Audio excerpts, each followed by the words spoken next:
Hey, I'm Roland and we're taking a look at the OnePlus 6. The OnePlus 6 is OnePlus's latest high-end flagship device, coming at the usual price points that are going to be a tiny bit higher than before. They haven't officially told us what the prices are going to be, but it's definitely looking pretty rad because you get this 6.28-inch screen that is probably known to some people from the Oppo and Vivo devices, but there's nothing against using global supply chains to get access to pretty decent panels, because this one is actually a very good panel. You get a 2280 by 1080 resolution on here, Super AMOLED, as I said, decent viewing angles. There is no blue tint as far as I can tell.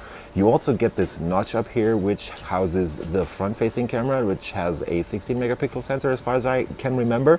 There's also a speaker up here and your earpiece, and right next to that on the left are the light and distance sensors.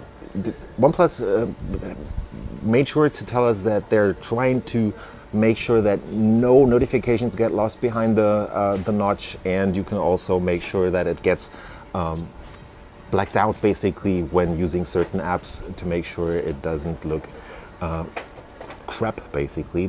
So they're trying to make sure that all works. You get the small bezel at the bottom, which is just because the availability of displays where you have the ICs sitting on the back is not given at this point, at least not to the Android manufacturers, so that's why they're sticking with this tiny notch. You just have to put all the electronics for the screen down here. You get the typical Android buttons, but you also get the on-screen gestures that OnePlus introduced on the 5T, and under the hood is the Snapdragon 845 octa-core SoC running at up to 2.8 gigahertz, so they're going a bit higher than Samsung, for example, on the S9. You also get 6 or 8 gigs of flash storage, and you get new memory variants. So you start out with a 664, there's going to be an 128, and for the first time there's also going to be a 8 gigabyte RAM version with 256 gigabytes of flash storage.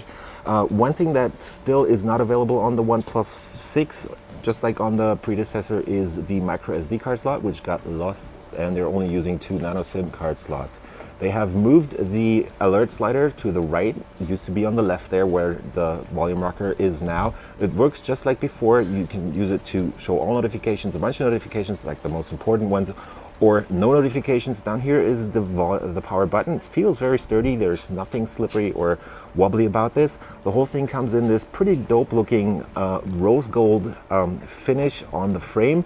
This is a special edition model that's going to be available from June. It's called Silk White, and it contains, like, it has a glass back just like the front. It's Gorilla Glass 5, pretty sturdy and supposed to withstand all kinds of scratches. But under that is a layer of thin foil where you have like pearl powder applied to the plastic foil that will make this device shine pretty nicely. So if I turn around the device a bit here, you can probably see that it's got this slight yellowish tint to it in the white, and it looks pretty awesome.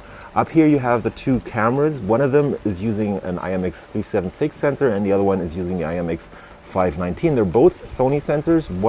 The main camera has 16 megapixels resolution, and the other one runs at 20 megapixels resolution. They both have f1.7 apertures, and under that is the dual LED flash plus the fingerprint reader, which is supposed to unlock the device just as usual very quickly. You get a headset jack at the bottom, which is important nowadays. Everybody keeps cutting them, except OnePlus is keeping it.